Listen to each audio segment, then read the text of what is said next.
Rotation start करते हैं, ठीक है। इस चैप्टर में सबसे पहला टॉपिक आता है तुम लोग का, वो होता है सेंटर ऑफ मास।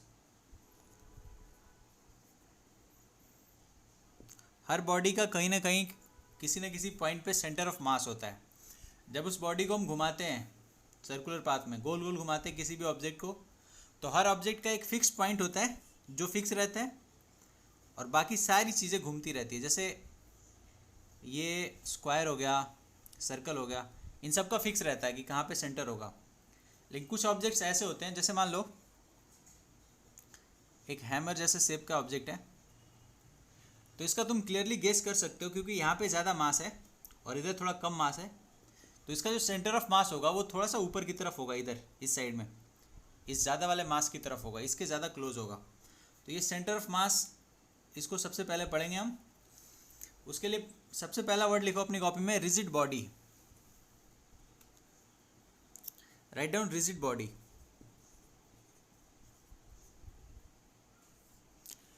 अगर किसी भी बॉडी पे हम फोर्स लगाते हैं और उसका शेप जैसा था वैसा ही रहे, तो उस बॉडी को हम रिजिड बॉडी बोलते हैं। मतलब if shape and size of an object remain unchanged या remain same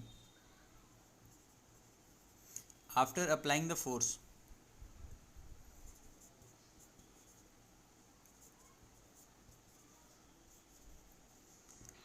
if the shape and size of an object remains same after applying the force, the body is called rigid body। ठीक है, यहाँ पे object की जगह पे body लिख सकते हो तो लगेगा कि हाँ रिजिड बॉडी की डेफिनेशन लिखे हो। एक्चुअली कोई भी बॉडी परफेक्टली रिजिड नहीं होती, हर बॉडी पे फोर्स लगाने पे उसका शेप चेंज तो होता ही है, पर हाँ हमें अपनी कैलकुलेशन के लिए उस बॉडी को रिजिड मान के करना है जिसका शेप और साइज ज़्यादा चेंज नहीं हो रहा हो। ठीक है, नेक्स्ट टर्म है हमारा सेंटर ऑफ मास। इसकी डेफिनेशन होती है the point where all mass of a system is concentrated। The point where all mass of a system is concentrated is called center of mass। किसी body का centre of mass उस body के अंदर भी हो सकता है, बाहर भी हो सकता है। जैसे एग्जांपल में दो ऑब्जेक्ट्स लेते हैं, एक हमारे पास डिस्क है, तो इस डिस्क का सेंटर आएगा एग्जैक्टली यहाँ पे बीच में। एक हमारे पास रिंग है, ठीक है, तो रिंग में एक्चुअली मास क्या होता है, सिर्फ इसके रिंग पे होता है, अंदर तो हॉलो होता है, लेकिन फिर भी रिंग का सेंटर क्या आएगा यहाँ पे। यानी तुम्हें दिख रहा होगा पहले ऑब्जेक्ट का जो सेंटर ऑफ मास है वो उसकी बॉडी पे लाई कर रहा है, लेकिन दूसरे ऑब्जेक्ट का सेंटर ऑफ मास उसकी बॉडी के आउटसाइड है। तो सेंटर ऑफ मास कहीं भी हो सकता है, बस ध्यान रखना है कि इस पॉइंट को हम बोलते हैं कि where all mass of a system, मतलब इस पूरे सिस्टम का मास यहीं पे कॉन्सेंट्रेटेड है। जब इस पे हम फोर्स लगाएंगे, इसको घुमाएंगे, तो ये पॉइंट फिक्स रहेगा और बाकी सब चीज़ें घूमेगी। इस ड्राइंग को ध्यान से देखो, एक हैमर को मैंने घुमाया है, ठीक है, इस ऑर्डर में, यहाँ से फिर ऐसे इस ऑर्डर में मैंने घुमाया तो वापस से ये पोजीशन आ गई। तो इसमें क्लियरली तुम लोग को दिख रहा होगा कि ये जो लाइन है, ये जो स्ट्रेट लाइन अगर हम ड्रॉ करें तो उस पर एक ऐसा पॉइंट आएगा कि पूरा हैमर घूमता रहे भले ही, लेकिन वो पॉइंट जो है उसी लाइन पे रहेगा। बाकी सारा का सारा हैमर घूमेगा, लेकिन ये पॉइंट जो है इस लाइन पे ही रहेगा, और यही पॉइंट है हमारा सेंटर ऑफ मास। तो इसको याद रखना, जब भी किसी बॉडी का रोटेशन करवाते हैं तो वो पॉइंट फिक्स रहता है जो सेंटर ऑफ मास होता है, बाकी सब चीज़ें घूम सकती है। नेक्स्ट टॉपिक है हमारा centre of mass of 2 point objects.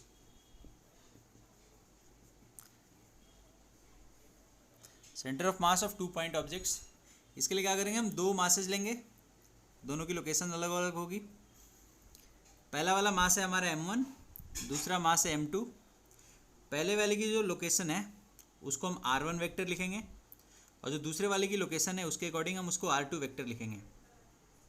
ठीक है, ऐसे केस में इसका जो सेंटर ऑफ मास होगा, जब भी दो मासेस का सेंटर ऑफ मास आता है वो उसकी लाइन ज्वाइन, मतलब उनको एक लाइन से ज्वाइन कर दो, उसी के बीच में कहीं ना कहीं आता है। तो ये जो बीच में से डॉटेड लाइन जो मैं बना रहा हूँ यहाँ पे, ये वाली लाइन ही इसका सेंटर ऑफ मास डिनोट करेगी। तो उसका फॉर्मूला लिख लो। सेंटर ऑफ मास का फॉर्मूला होता है m1 r1 वेक्टर, ठीक है, ये पोजीशन वेक्टर है r1 और r2, plus m2 r2 vector upon m1 plus m2। ये जो मैथ्स में तुम लोग पढ़ते हो सेक्शन फॉर्मूला, कि जब भी कोई लाइन किसी पॉइंट को ऐसे डिवाइड करे तो ये वैसे ही बिल्कुल फॉर्मूला है, m1 r1 vector plus m2 r2 vector upon m1 plus m2। अब ये जो r वेक्टर एक्चुअली होता क्या है, तो अगर कोई भी पॉइंट, जैसे तुम लोग को सिखा रखा मैंने, अगर कोई पॉइंट है जिसकी लोकेशन है 2,3, ठीक है, तो उसको वेक्टर में हम ऐसे लिखते हैं 2i cap plus 3j cap, यानी जो x कोऑर्डिनेट है उसके साथ हम i कैप लगाते हैं और जो y कोऑर्डिनेट होता है उसके साथ हम j कैप लगाते हैं। तो इस वाली इक्वेशन में इसका क्या रोल है, तो इसको पहले नोट कर लो फिर समझाता हूँ। तो इस वाली इक्वेशन में हम क्या करेंगे, जो r वेक्टर है उसको x और y में चेंज करेंगे। तो पहले वाला वेक्टर है उसको लिख दो x i कैप और दूसरे वाले को लिख दो y j कैप, ठीक है। ये क्योंकि सेंटर ऑफ मास है तो पहला पॉइंट हमारा x सेंटर ऑफ मास हो जाएगा और दूसरा हो जाएगा y centre of mass. x के साथ i आएगा, y के साथ j। अब इस इक्वेशन को चेंज करेंगे पूरा का पूरा। तो i कैप के लिए क्या होगा, m1 के साथ आएगा x1 i cap plus y1 j cap, ठीक है। और इसी तरह m2 के साथ आएगा, मैं ब्रैकेट में नीचे लिख दे रहा हूँ, x2 i cap plus y2 j cap, और इन दोनों के नीचे आएगा m1 प्लस m2। लेकिन हमें करना क्या है, i वाले को एक साइड लिखना है और j वाले को एक साइड लिखना है, मतलब दोनों को सेपरेट करना है। तो जब तुम i वाला एक साथ कॉमन लोगे तो तुम्हारा जो x सेंटर ऑफ मास आएगा वो आएगा m1 x1, देखो x1 में i है ना और x2 में बस, तो ये आएगा m1 x1 plus m2 x2। हम जस्ट i और j को सेपरेट करके कंपेयर करेंगे, तो ऐसा आएगा i, मतलब x सेंटर ऑफ मास ये होता है और y सेंटर ऑफ मास होता है m1 y1 plus m2 y2। ये फॉर्मूला है, इसको अच्छे से नोट कर लो, अभी जब हम क्वेश्चन सॉल्व करेंगे ये ज़्यादा अच्छे से क्लियर हो जाएगा। पहले इस फॉर्मूले को नोट कर लो, पहला x सेंटर ऑफ मास है और दूसरा y सेंटर ऑफ मास है। इस फॉर्मूले के ऊपर क्वेश्चन आ सकते हैं ऐसे, जैसे दो ऑब्जेक्ट्स हैं, मान लो कार्बन है एक ऑक्सीजन है, ये बहुत ही अच्छा क्वेश्चन है। इन दोनों के बीच का डिस्टेंस दिया था 1.13 एंगस्ट्रॉम। तुम्हें ऐसे ही क्वेश्चन आएगा, तो सेंटर ऑफ मास कहाँ होगा, तो इसको कैसे करोगे, देखो कार्बन का जो मास होता है वो होता है 12 ग्राम, ऑक्सीजन का मास होता है वो होता है 16 ग्राम। तो हम पहले m1 m2 लिख लेंगे, फिर आते कोऑर्डिनेट्स कैसे लिखेंगे। तो कोऑर्डिनेट के लिए लेट किया जाता है, तो लेट कर लो कि ओरिजिन कहाँ पे, वो है कार्बन की जगह पे, लेट ओरिजिन एट सी।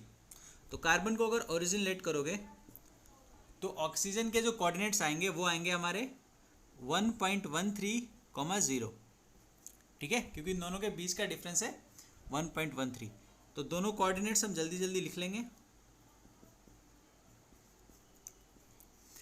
इसके बाद हमें क्या हो गया, देखो x1 x2 मिल गया, y1 y2 मिल गया और m1 m2 मिल गया, सब कुछ तो मिल ही गया। उसके बाद तुम पहले फॉर्मूले में डालोगे तो x सेंटर ऑफ मास आ जाएगा। फॉर्मूला क्या होता है, m1 x1 plus m2 x2 upon m1 plus m2, ठीक है। ऐसे ही y वाला फॉर्मूला लगाना, तुम्हारा जो भी आंसर है ऐसे ब्रैकेट में लिख देना, x centre of mass comma y centre of mass, यही तुम्हारा आंसर होगा। सेकेंड टाइप का क्वेश्चन तुम्हारे पास आ सकता है, जैसे एक इक्विलेटरल ट्रायंगल दिया होगा जिसकी साइड है सपोज 10 सेंटीमीटर, और इस इक्विलेटरल ट्रायंगल पे 3 मासेस है, 1 kg, 2 kg और 3 kg। अब इस पूरे सिस्टम का, मतलब तीनों मासेस का सेंटर ऑफ मास कहाँ होगा, ठीक है, ये एग्जाम में आ सकता है। तो सबसे पहले हमारे पास मासेस मिल गए 1 kg, 2 kg, 3 kg ऐसे। अब इनके अगर कोऑर्डिनेट्स मिल जाए तो फिर हम इस क्वेश्चन को इजीली सॉल्व कर सकते हैं। एक बार कोऑर्डिनेट्स आ जाए तो फॉर्मूला तुम लोगों को पता है, m1 x1 plus m2 x2। अगर 3 है तो क्या कर देना, m3x3 भी कर देना, ठीक है, m1x1 plus m2x2 plus m3x3 अपन m1 plus m2 plus m3, तो उससे तुम्हारा x सेंटर ऑफ मास और y सेंटर ऑफ मास आ जाएगा। ये तुम्हारा आंसर होगा। पर पहले समझ लेते हैं कि ये कोऑर्डिनेट्स कितने आएंगे। तो जो ड्राइंग है उसको ध्यान से देखो। यहाँ पे हम क्या करेंगे, एक डॉटेड लाइन ऐसे बनाएंगे, इस वाली लाइन को हम बोलेंगे x एक्सिस, और इस वाली लाइन को जो ऊपर जा रही है ये हमारी होगी y एक्सिस। तो जहाँ पे भी x एक्सिस और y एक्सिस कट करते हैं उस पॉइंट को हम ओरिजिन बोलते हैं, 0,0, ठीक है। अब हम कोऑर्डिनेट्स पे ध्यान देते हैं। C वाला जो पॉइंट है वो यहाँ से कितना दूर होगा, देखो 10 सेंटीमीटर है ये पूरा, और यहाँ से यहाँ तक ये क्या है, उसका आधा। यानी C के जो कोऑर्डिनेट्स होंगे, जो M3 के कोऑर्डिनेट्स आएंगे वो आएंगे हमारे 5,0, क्योंकि तुम 5 यूनिट आगे जा रहे हो यहाँ से, 10 का आधा 5, और y में कुछ जा नहीं रहे हो, मतलब ऊपर तो जा ही नहीं रहे तुम। तो ये C के कोऑर्डिनेट्स आ गए तुम्हारे 5,0। अब आते हैं B के कोऑर्डिनेट्स पे। तो इसमें तुम्हें 5 यूनिट पीछे जाना है, लेकिन ऊपर या नीचे नहीं जाना। तो इसके कोऑर्डिनेट्स हो जाएंगे -5,0।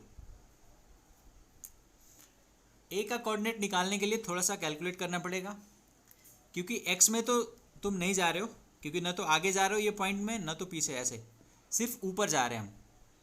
तो x कोऑर्डिनेट 0 हो जाएगा, लेकिन y कोऑर्डिनेट निकालेंगे और वो निकलेगा पाइथागोरस थ्योरम से। ये देखो ध्यान से, ये तुम्हारा 5 है, ये वाली साइड 10 दे रखी है, ठीक है। तो पाइथागोरस थ्योरम लगाओ, उससे तुम्हारा ये वाला साइड आ जाएगा √10² - 5², मतलब √50 आएगा। तो ये √75 आएगा एक्चुअली, तो उसको 5√3 लिख देंगे हम। तो ये तीनों कोऑर्डिनेट्स मिल गए। अब अपने कैलकुलेट करके निकालो। इस फॉर्मूले को ध्यान से देखो, ये distance of centre of mass का फॉर्मूला है, डिस्टेंस या डिस्प्लेसमेंट। अगर इस फॉर्मूले में हम कर दे डिफ्रेंशिएटिंग बोथ साइड, दोनों साइड डिफ्रेंशिएट कर दें, तो dr/dt जो मतलब डिस्प्लेसमेंट का जो डिफ्रेंशिएशन होता है वो एक्चुअली होता है वेलोसिटी। तो हमारा आ जाएगा velocity of centre of mass, और वो फॉर्मूला होगा m1v1 प्लस m2v2 अपन m1 प्लस m2, ठीक है। क्योंकि डिस्टेंस को डिफ्रेंशिएट करेंगे तो क्या आएगा, वेलोसिटी। इसके बाद तुम लोग को सेम ऑपरेशन दोबारा करो एक बार, अगेन डिफ्रेंशिएटिंग बोथ साइड। इसमें भी, इसमें जब डिफ्रेंशिएट करेंगे तो हमारा आएगा एक्सेलरेशन सेंटर ऑफ मास, क्योंकि वेलोसिटी का डिफ्रेंशिएशन होता है एक्सेलरेशन, और acceleration of centre of mass का फॉर्मूला आएगा m1a1 plus m2a2 upon m1 plus m2। तो जब भी तुम्हें कोई क्वेश्चन पूछे जिसमें दो अलग अलग स्पीड दी हो और तुम्हें पूछे find the velocity of centre of mass, तो तुम यही फॉर्मूला लगाओगे। जब भी तुम्हें दो अलग अलग एक्सेलरेशन दिया हो और सेंटर ऑफ मास का इक्वेशन पूछे तो तुम ये लगाओगे। इस इक्वेशन को नोट कर लो। एक क्वेश्चन है, किसी प्रोजेक्टाइल को हमने प्रोजेक्ट किया था, जब वो अपने रास्ते में था कहीं पे, तो वहाँ से क्या हो गया, उसके कुछ पार्ट्स निकल गए जो ब्लास्ट हो गए। एक पार्ट यहीं पे ड्रॉप कर गया इधर ही, तो दूसरा पार्ट कैसे होगा, क्या ये सेम पाथ फॉलो करेगा, मतलब जो एक्चुअल पाथ इसका होता है वो फॉलो करेगा, या उससे थोड़ा पहले नीचे ही गिर जाएगा, या थोड़ा और आगे जाके गिरेगा। तुम्हारे पास 3 ऑप्शन है, 1, 2 और 3। क्वेश्चन है, जब ये प्रोजेक्टाइल आगे जा रहा था तो इस पॉइंट पे इसके 2 पीसेज हो गए। पहला पीस नीचे गिर गया ऐसे, दूसरा पीस कौन सा पाथ फॉलो करेगा इसमें से, 1, 2 या 3? इसका आंसर होगा 3। क्यों? अगर एक पार्टिकल नीचे गिर गया तो अगर ये 3 वाला पाथ फॉलो करेगा तभी इसका जो इन दोनों का सेंटर ऑफ मास रहेगा वो इसी रास्ते पे आएगा, क्योंकि सेंटर ऑफ मास क्या होता है, 2 पॉइंट्स के बीच में। अगर 1 होगा तो सेंटर ऑफ मास कहीं इधर आएगा, अगर 2 रहेगा तो सेंटर ऑफ मास कहीं इधर आएगा, पर ये दोनों तो हो नहीं सकता ना, क्योंकि सेंटर ऑफ मास तो एक्चुअल पाथ फॉलो करेगा, क्योंकि एक्सटर्नल फोर्स लगा ही नहीं है। इसलिए और आंसर होगा तुम्हारा ये 3rd पार्ट। नेक्स्ट टॉपिक लिखो, टॉर्क।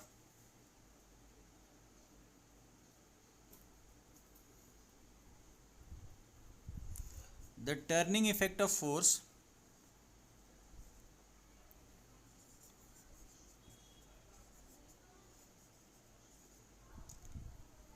about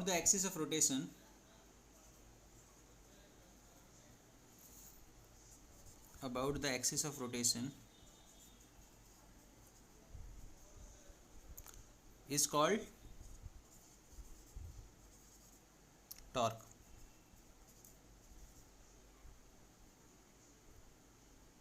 ठीक है, एक फोर्स होता है जिसको लगाने के बाद बॉडी आगे ट्रेवल करना स्टार्ट करती है, और दूसरा फोर्स होता है जिसको लगाने के बाद बॉडी वहीं पे रोटेट होना स्टार्ट हो जाए। तो कोई भी ऐसा फोर्स जिसको लगाने से बॉडी वहीं पे घूमना स्टार्ट हो जाए, रोटेशन आ जाए उस बॉडी में, उस फोर्स को हम टॉर्क कहते हैं। यानी टर्निंग इफेक्ट ऑफ फोर्स, जिस फोर्स से टर्निंग इफेक्ट प्रोड्यूस हो उस फोर्स को टॉर्क कहा जाता है। इस टॉर्क का दूसरा नाम होता है, उस नाम को बोलते हैं moment of force. Moment of force, तो इस डेफिनेशन में और एक पॉइंट ऐड कर लेना, is also called moment of force. Torque का सिंबल होता है टाउ, इस सिंबल को टाउ पढ़ते हैं। अगर किसी पॉइंट पे एफ अमाउंट का फोर्स लग रहा है, मान लो, ठीक है, किसी पॉइंट पे एफ अमाउंट का फोर्स लग रहा है आर डिस्टेंस दूर, इस पॉइंट का डिस्टेंस है आर वेक्टर और एफ अमाउंट का फोर्स लग रहा है उस पर, तो टॉर्क का फॉर्मूला होता है R cross F. Torque is a vector quantity, जो इस फॉर्मूले से क्लियरली दिख रहा है। इस फॉर्मूले को हम ऐसे भी लिख सकते हैं, एफ आर साइन थीटा। मैं इस ड्राइंग को दोबारा बनाता हूँ, इसको समझाता हूँ अच्छे से, पहले ये नोट कर लो फॉर्मूला। टॉर्क का फॉर्मूला होता है R cross F, F R sine theta. जैसे मान लो कोई बॉडी ऐसे रखा हुआ है, इस पर तुमने यहाँ पे फोर्स लगाया ऐसे, एफ अमाउंट का फोर्स हमने यहाँ लगाया, तो एक्चुअली इसका जो फोर्स होता है, जो भी फोर्स है इस पॉइंट पे लग रहा है, इसका परपेंडिकुलर कंपोनेंट या परपेंडिकुलर डिस्टेंस हम देखते हैं। तो टॉर्क का फॉर्मूला होता है force into perpendicular distance of force. जहाँ से भी फोर्स लग रहा है उसका परपेंडिकुलर डिस्टेंस कितना है, उसको टॉर्क बोला जाता है। अगर ये जैसे ये ऑब्जेक्ट है यहाँ पे फिक्स हो मान लो, और तुमने ये फोर्स लगाया, तो फिर ये क्या होगा, यहीं पे गोल गोल घूमना यहाँ से स्टार्ट हो जाएगा। तो जिस फोर्स से ऑब्जेक्ट घूमना स्टार्ट हो जाए उसको हम टॉर्क बोलते हैं। तो फोर्स इनटू परपेंडिकुलर डिस्टेंस, इसको टॉर्क बोला जाता है। टॉर्क के दो फॉर्मूले मिल गए तुम्हें। टॉर्क की ऐसा यूनिट वर्क के इक्वल होती है, इसकी ऐसा यूनिट होती है न्यूटन मीटर। एक फोर्स हो गया, दूसरा डिस्प्लेसमेंट हो गया। फोर्स की यूनिट न्यूटन की क्या होती है, केजी मीटर पर सेकेंड स्क्वायर, और यहाँ पे एक और मीटर है, ये मीटर स्क्वायर बन गया। डायमेंशन ऐसे लिख देंगे ml/t-2। एक क्वेश्चन है, जैसे मान लो किसी पॉइंट की पोजीशन वेक्टर दे रखी है i cap -2j cap +3k cap, और जो फोर्स लग रहा है वो लग रहा है तुम्हारा 2i cap +3j cap +4k cap. तुमसे पूछेगा find the magnitude of torque. तो इसके लिए क्या कर लेना, पहले r क्रॉस f निकाल देना और उसके बाद उसका मॉड निकाल लेना। नेक्स्ट टॉपिक लिखो एंगुलर मोमेंटम। जैसे पहला टॉपिक इसके पहले पढ़ा था हमने कि the moment of force is called torque, ठीक है, यानी फोर्स का जो एंगुलर पोर्शन होता है उसको टॉर्क बोलते हैं। तो ये भी बिल्कुल वैसा ही है। The moment of linear momentum, यानी लीनियर मोमेंटम का जो एंगुलर पार्ट होता है is called angular momentum. The moment of linear momentum of a particle about the axis of rotation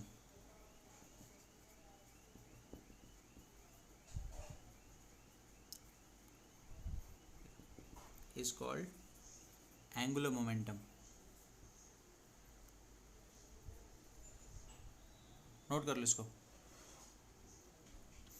angular momentum को L से डिनोट किया जाता है। अगर किसी पॉइंट का पोजीशन वेक्टर है r वेक्टर और उसका मोमेंटम है p, क्योंकि मोमेंटम भी वेक्टर क्वांटिटी है, तो r क्रॉस p करने के बाद जो आता है उसको हम बोलते हैं एंगुलर मोमेंटम। ये वाला भी फॉर्मूला इसी तरह बन जाएगा, पी आर साइन थीटा ठीक है, तो ये बिल्कुल सेम है दोनों। आर क्रॉस एफ वो हो जाएगा क्या हमारा फोर्स का टॉर्क का फॉर्मूला, और आर क्रॉस पी हो जाएगा ये एंगुलर मोमेंटम का। इसकी ऐसा यूनिट होगी, मोमेंटम की होती है केजी मीटर पर सेकेंड, और डिस्टेंस का मीटर एक और, तो ये हो जाएगा केजी मीटर स्क्वायर पर सेकेंड। डायमेंशन हो जाएगा ये, और याद रखना क्योंकि क्रॉस प्रोडक्ट करने के बाद आता है इसलिए ये वेक्टर क्वांटिटी है। क्योंकि बहुत सारे फॉर्मूले आते हैं ना, कन्फ्यूजन होती है, इसलिए स्टार्टिंग से मैं तुम लोगों को कुछ रिलेट करवाता हूँ कि कैसे फॉर्मूले रिलेट हैं। जैसे लीनियर डिस्टेंस और एंगुलर डिस्टेंस में क्या रिलेशन होता है, देखो S equals to R theta. Linear velocity और एंगुलर वेलोसिटी में क्या रिलेशन होता है, V equals to are omega. Linear acceleration और एंगुलर एक्सेलरेशन में क्या रिलेशन होता है, तो acceleration equals to R alpha. अब आते हैं फोर्स और टॉर्क में क्या रिलेशन होता है, तो टॉर्क इक्वल्स टू क्या होता है, आर क्रॉस एफ। ठीक है, इसमें भी जैसे v equals to are omega लिखा गया है, पर अगर वेक्टर में दोनों दिया होता है ना तो v होता है ओमेगा क्रॉस आर, याद रखना इसमें v ओमेगा क्रॉस आर करके आता है। और l एंगुलर मोमेंटम हो गया, वो हो गया आर क्रॉस p। तो लीनियर और एंगुलर में सिर्फ एक r का फर्क होता है और कुछ नहीं। तो इस फॉर्मूले में तुम लोगों को कन्फ्यूजन नहीं होनी चाहिए, तो इनको क्या करना है, एक साथ लिख के रखना कहीं साइड में। एग्जाम में तुम लोगों को ये क्वेश्चन आता ही आता है। प्रूफ करने का होता है find the relation between torque and angular momentum, या फिर डायरेक्टली लिख के आएगा prove that torque equals to rate of change of angular momentum. ठीक है, या तो तुम्हें वर्ड्स में पूछेगा या फिर ऐसे लिख के देगा इक्वेशन और प्रूफ करना होगा। अब इसका एक्चुअल सोर्स क्या है वो देखो। तुम लोगों ने फोर्स का फॉर्मूला पढ़ा होगा लॉज ऑफ मोशन चैप्टर में, rate of change of momentum is called force. ये 9th से भी पढ़ते आ रहे हैं हम लोग। जो सेकंड लॉ होता था याद नहीं होता था बच्चों से, the rate of change of momentum is directly proportional to force, वो लॉ होता था। तो ये बिल्कुल वैसा ही है, the rate of change of angular momentum is equal to torque. तो इसी को हमें प्रूफ करना है। सबसे पहले हम क्या करेंगे, एल का जो वेक्टर होता है वो होता है आर क्रॉस पी। इसमें हम डिफ्रेंशिएटिंग बोथ साइड करेंगे। तो डिफ्रेंशिएटिंग बोथ साइड करने से लेफ्ट साइड में आएगा D L by D T, और राइट साइड में हमारा आएगा, जब भी दो वेक्टर्स एक साथ हो और डिफ्रेंशिएट करना हो तो जब पहले वाले को डिफ्रेंशिएट करते हैं तो दूसरे वाले वेक्टर को ऐसे ही रख देते हैं, कुछ नहीं करते उसको।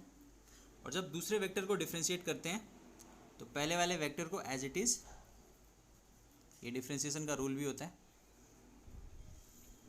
अब ये जो p वेक्टर है वो एक्चुअली होता है मोमेंटम वेक्टर, और मोमेंटम का फॉर्मूला होता है मास इनटू वेलोसिटी। तो इस चीज़ का ध्यान रखना।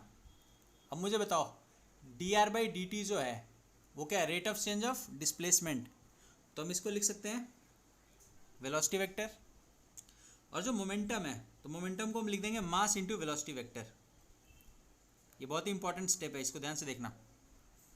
सेकेंड स्टेप में लिखेंगे आर क्रॉस, तो D P by D T, rate of change of momentum होता है हमारा फोर्स, ये फोर्स होता है। The rate of change of momentum ये होता है हमारा फोर्स। तो v क्रॉस एम वी, क्योंकि ये v है और ये v है, दो सेम वेक्टर का अगर क्रॉस किया जाए तो वो जीरो आता है, क्योंकि क्रॉस प्रोडक्ट में फॉर्मूला होता है a cross b equals to A B sine theta. और दो सेम वेक्टर में एंगल कितना आएगा, 0 डिग्री, और साइन 0 डिग्री 0 होता है। इसलिए ये जो पहला टर्म है जो डिफ्रेंशिएट करके आया है इसको हम लिख देंगे 0, और दूसरा टर्म बन गया हमारा r क्रॉस f। और जब चैप्टर स्टार्ट हुआ था, मतलब थोड़ी देर पहले तुम लोगों को कराया था कि r क्रॉस f टॉर्क का फॉर्मूला होता है। ठीक है, तो हम इक्वल्स टू में डायरेक्टली लिख देंगे टॉर्क।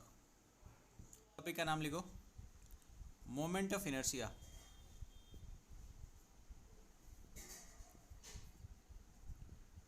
मोमेंट ऑफ इनर्शिया, ठीक है। इस चैप्टर में ज़्यादातर हम हर चीज़ का मोमेंट पढ़ रहे हैं। मोमेंट ऑफ फोर्स पढ़ लिया, ठीक है, मोमेंट ऑफ मोमेंटम भी पढ़ लिया, अब पढ़ना है moment of inertia.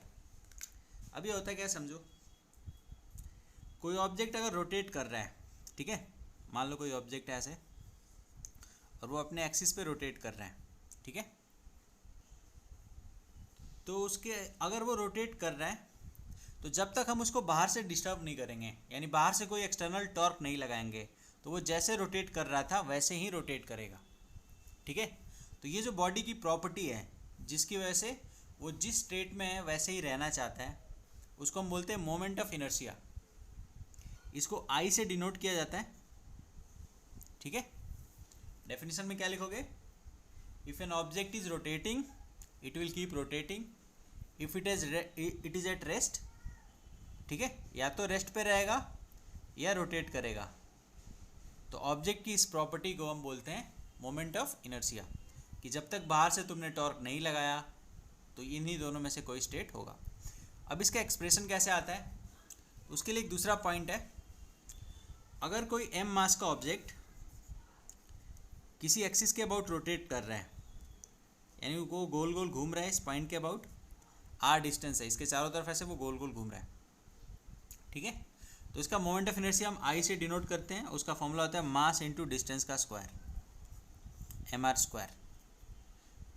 Moment of inertia एक स्केलर क्वांटिटी है, इसकी यूनिट होती है kg मीटर स्क्वायर, और डायमेंशन तुम लोग को दिख रहा होगा, मास का m, डिस्टेंस का l, तो ml2। ये डायमेंशन हो गया, ये यूनिट हो गई और ये फॉर्मूला हो गया। अगर बहुत सारे मासेज हो किसी एक्सिस के आसपास, जैसे m1 मास हो गया, r1 डिस्टेंस दूर है, m2 मास हो गया, या r2 डिस्टेंस दूर है, इसी तरह n नंबर ऑफ मासेज है, सपोज ये हो गया mn, वो rn डिस्टेंस दूर है, और सबका एक कॉमन एक्सिस ऑफ रोटेशन है, इसके अबाउट ये सारे मासेज रोटेट कर रहे हैं। तो जो टोटल आई होगा उसका फॉर्मूला हो जाएगा m1 r1 square plus m2 r2 square plus ऐसे डॉट डॉट करके लिख लो mn rn स्क्वायर। ये फॉर्मूला क्यों लिखवाया मैंने? क्योंकि जो नेक्स्ट टॉपिक पढ़ेंगे हम, रेडियस ऑफ गायरेशन, उस टॉपिक में इस फॉर्मूले का यूज़ है। तो पहले ये फॉर्मूला नोट कर लो, उसके बाद 2 टॉपिक पढ़ते हैं। नेक्स्ट टॉपिक है हमारा radius of gyration. Radius of gyration क्या होता है समझो।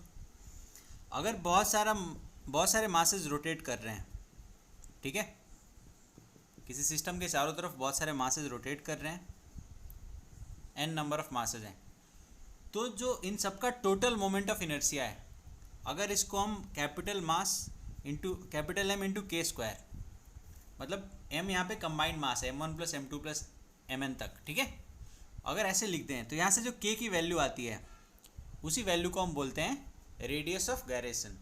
ठीक है, तो पहले इसका टर्म देख लो फॉर्मूला, फिर मैं डेफिनेशन बताता हूँ कैसे होगा। तो moment of radius of gyration का फॉर्मूला हो जाएगा m1 r1 square plus m2 r2 square plus ये जितने भी है मासेस सब लिख देना या डॉट करके ऐसे शो कर देना, upon total m।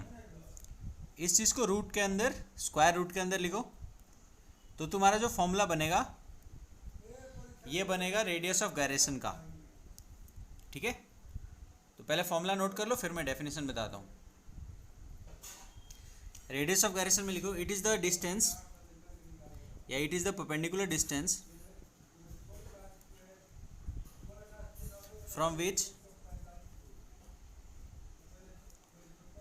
The total moment of inertia of a system is mk square. It is the perpendicular distance from which the total moment of inertia of a system is given by mk square. तो यहाँ पे इस k को हम बोलते हैं radius of gyration. Actually क्या है, ये जो k होता है हमारा, वो सारे मासेस को हम एक पॉइंट मास मान के एक एक्सिस के अबाउट रोटेट करवाते का, मतलब ऐसे सोचते हैं कि वो एक एक्सिस के अबाउट रोटेट कर रहा है। तो ये कुछ नहीं है, ये जस्ट एक परपेंडिकुलर डिस्टेंस है और कुछ नहीं है। Radius of gyration is a perpendicular distance, ये ऐसे ही कॉन्सेप्ट बनाया गया है। Kinetic energy of a rotating object, अगर कोई ऑब्जेक्ट अपने एक्सिस पे रोटेट कर रहा है, ठीक है, मान लो r रेडियस का ऑब्जेक्ट है और ओमेगा उसकी एंगुलर स्पीड है, इस एंगुलर स्पीड से वो रोटेट कर रहा है, तो उसकी काइनेटिक एनर्जी क्या होगी? तो काइनेटिक एनर्जी की फॉर्मूला होता था हाफ mv स्क्वायर। ठीक है, और जब भी कोई ऑब्जेक्ट रोटेट करता है तो हम लिख सकते हैं, जैसे मान लो v equals to are omega, तुम लोगों ने एक फॉर्मूला पढ़ा होगा, ठीक है, v equals to are omega. तो अगर हमने इसको लिख दिया मान लो M R square omega square, ठीक है। तो अगर जैसे ये वाला डिस्क मैंने बनाया है, तुम लोग ऐसे डिस्क मत बनाना, ऐसे बना देना। डिस्क के लिए एक खास तरह का शेप हो जाएगा, खास तरह के शेप जो होते हैं उनके लिए अलग फॉर्मूले आते हैं। बस ऐसे समझो कि एक m मास का पॉइंट ऑब्जेक्ट है, वो r डिस्टेंस दूर एक एक्सिस पे v स्पीड से रोटेट कर रहा है, ठीक है। ये ऐसा समझो तो ज़्यादा अच्छे से समझ आएगा। तो इस केस में हम लिख सकते हैं काइनेटिक एनर्जी का फॉर्मूला है हाफ एम वी स्क्वायर, ठीक है। v equals to are omega होता है, तुम लोगों को मोशन इन प्लेन में मैंने समझाया था। अब ये जो एम आर स्क्वायर आया है, ठीक है, ध्यान से देखो, एम आर स्क्वायर जो आया है हमारा, वो हमारा है I, that is moment of inertia, और ये हो गया ओमेगा स्क्वायर। तो ये काइनेटिक एनर्जी की डेरिवेशन हो गई। तो इसको अच्छे से नोट कर लो, काइनेटिक एनर्जी का फॉर्मूला होता है half I omega square. Next topic is rolling. Rolling क्या होता है ध्यान से समझना।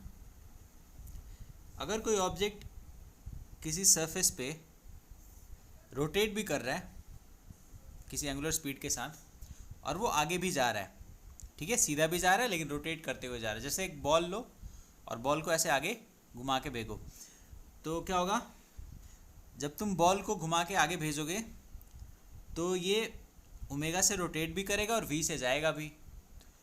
तो जब भी किसी केस में रोटेशन प्लस ट्रांसलेशन, ये दोनों चीज़ें एक साथ हो, ट्रांसलेशन मतलब जो अब तक हमने इस चैप्टर से पहले पढ़ा था, रोटेशन से पहले कि चीज़ें वी स्पीड से आगे जाती है, तो वो जो आगे जाती है उसको ट्रांसलेशन बोलते हैं। तो जब भी रोटेशन और ट्रांसलेशन एक साथ होता है तो उसको हम रोलिंग कहते हैं, ठीक है। तो अगर हमें kinetic energy of a rolling body निकालनी हो, कोई बॉडी रोटेट भी कर रहा है और आगे भी जा रहा है, तो वो हो जाएगा kinetic energy of rotation plus kinetic energy of translation, ठीक है। ये दो फॉर्मूले यूज़ होते हैं, इसके बारे में डिटेल में पढ़ेंगे थोड़ी देर बाद, पहले नोट करो।